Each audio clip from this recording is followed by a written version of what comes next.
before getting into the mouthful that is Haikyuu to the Top Season 2, just want to show you that yes, this is exactly what volleyballs in Japan look like. Here we have an official Mikasa brand ball with its trademark yellow and blue design.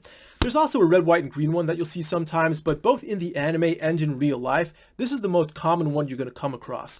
I'm also pretty sure that Mikasa is one of the official sponsors of Haikyuu, since you'll see their trademarks not only during the actual volleyball play, but actually in the ending credits as well.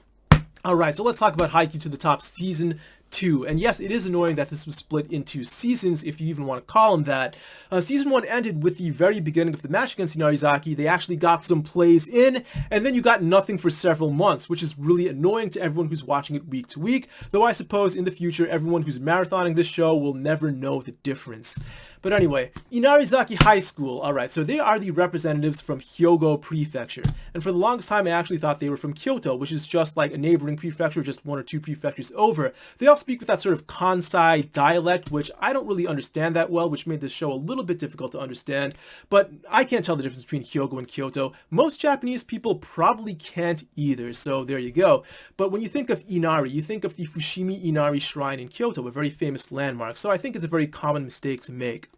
Alright, so this team is extremely strong. You know, they're the second ranked team in this tournament, and Karasuno is obviously going to win against them, but it is a really tense and tight match. A great match overall. Players on both sides made huge plays, but I would say the MVP of this match is going to be Hinata. He made some incredible plays. He showed that he can compete on the national level, and also he had this really calming effect on his teammates around him. And I think in this match, he really blossomed into someone who is worthy of being the main character of a sports anime.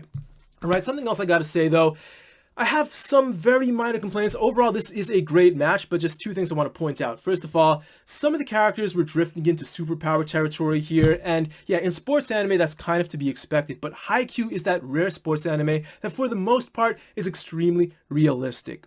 Yes, there's Kageyama and Hinata. From the very beginning, they've had that super quick toss where Hinata closes his eyes to hit the ball. Of course, that's a superpower, but pretty much aside from that, everything was very realistic until this point. And after that, you see the twins on the other side doing kind of the same thing, making incredible plays one after another that you would not expect high school players to make. That was kind of ridiculous, though it's not a big deal. It's still fun to watch.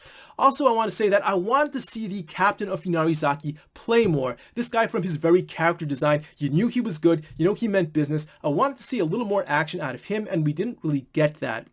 Alright, so aside from that, I really have no complaints. This is an excellent season. Of course, if you're watching Haikyuu up to this point, you're definitely going to continue. If you're just watching this video for the first time and you don't know anything about Haikyuu, this is one of the better sports anime out there. Now, generally speaking, I like sports anime, so I may be a little biased, but I do strongly recommend this to pretty much everyone. So go check it out. Great anime.